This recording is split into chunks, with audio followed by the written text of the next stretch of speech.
I am. Hercules Star Trek Discovery 1.3 Fact: what's it called? Context is for kings. Whose responsible teleplay is credited to Pepper Dennis creators Gretchen Berg and Aaron Harberts and CBS vet Craig Sweeney. Elementary, Limitless. Story is credited to Berg, Harberts, and series creator Brian Fuller. What says CBS? A. Burnham finds herself aboard the USS Discovery, where she quickly realizes things are not as they seem, including the mysterious Captain Gabriel Lorca.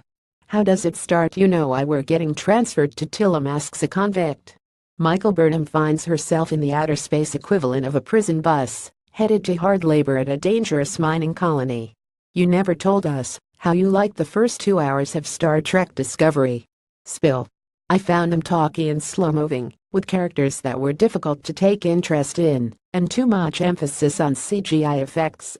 I'm not sure if the TWOHER premiere was weaker than the one that launched The Next Generation, but I'm sure that all the other Trek TV series started in a much more compelling manner. In truth, producers would have been wise to just toss the first 2 hours and introduce Burnham as a Federation prisoner. On the upside, if Discovery were a real current CBS drama, I believe I would judge it the network's best. Did you find this third hour any better? A bit. Burnham finally climbs aboard the titular starship and we meet characters the writers clearly put a little more effort into.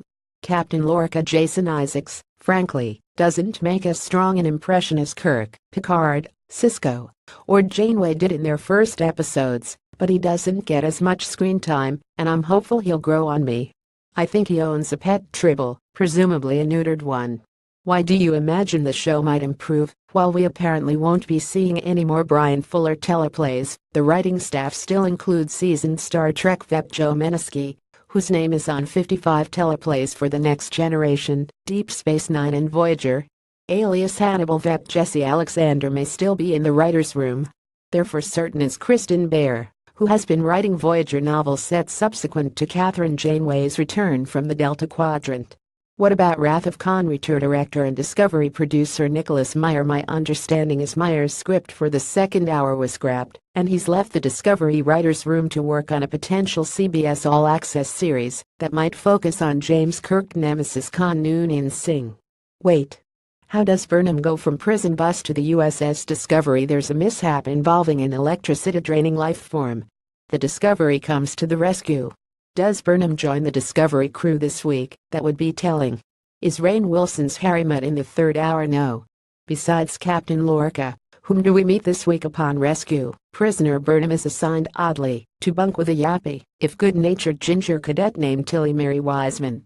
There's also the fussy gay fungus scientist, Stamets, who's apparently busy with mysterious and important work.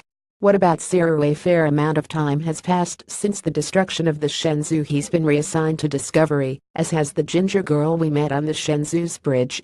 The big news: it appears Spock and Michael Burnham spent a lot of time together.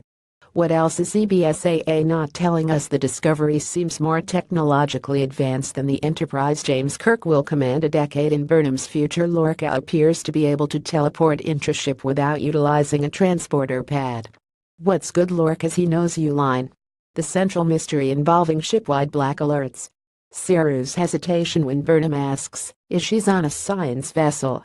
The away mission uniforms. And while Discovery doesn't boast Game of Thrones quality writing, one is gratified CBS seems to be pouring Game of Thrones money into this new Trek series' production.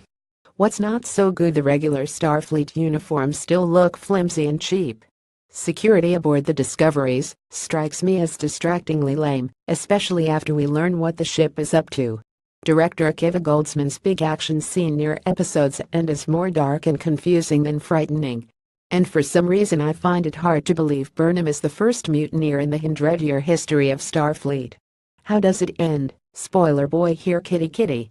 8 p.m. Sunday. CBS AA. Follow Herc on Twitter. Follow Evil Herc on Twitter. Click here now. Blue at last.